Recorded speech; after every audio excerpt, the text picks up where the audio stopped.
Rajasthan Royals নিজেদের ঘরের মাঠে স্কোরবোর্ডে তুলেছিল পাহাড় সমান 228 রান। বৈভব সূর্যবংশী নামের এক তরুণ ব্যাটার কাল রীতিমতো ছেলে খেলা করেছে হায়দ্রাবাদের বোলারদের নিয়ে। প্রথম 6 ওভারেই বিনা উইকেটে 76 রান আর 13 ওভার পেরোতেই স্কোরবোর্ডে 150। গ্যালারির গোলাপি জার্সির সমর্থকদের চোখে মুখে তখন স্পষ্ট তৃপ্তি।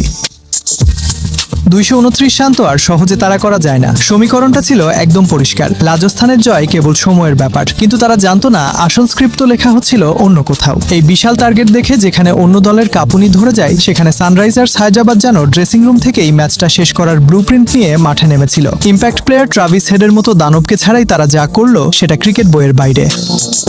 শুরু হলো রান তারা, আর শুরুতেই বিস্ফোরণ। প্রথম বল থেকেই বোলারদের প্রতি কোনো সমীহ নেই। ঈশান কিষান আর অভিষেক শর্মা দুজন মিলে রাজস্থানের বোলারদের ওপর রীতিমতো স্টিম রলার চালিয়ে দিলেন। পাওয়ার প্লেতেই বোর্ডের খাতায় জমা হলো 89 রান। বাউন্ডারি লাইনে দাঁড়ানো ফিল্ডারদের শুধু চেয়ে বল কুড়ানো ছাড়া আর কিছুই করা ছিল না। ঈশান কিষান মাত্র 24 বলে 50 ছুলেন, কিন্তু আসল জাদুটা তো দেখালেন অভিষেক শর্মা।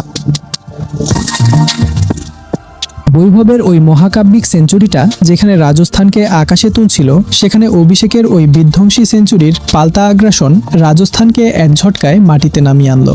মাত্র 39 বলে 100 রানের পার্টনারশিপ। বারবার বোলার বদল আর বোলারদের 17টা অতিরিক্ত রান দেওয়ার দৃশ্যটাই বলে দিচ্ছিল মাঠের ভেতরে কতটা দিশেহারা অবস্থায় ছিল তারা। 17 নম্বর ওভারে ক্লাসেন আর নীতিশের back to back DRS drama আর এম্পায়ারের সিদ্ধান্ত বদল সব মিলিয়ে মাঠের উত্তেজনা তখন চরমে। ম্যাচটা চোখের সামনে দিয়ে তাদের হাতের মুঠো থেকে পিছলে যাচ্ছিল।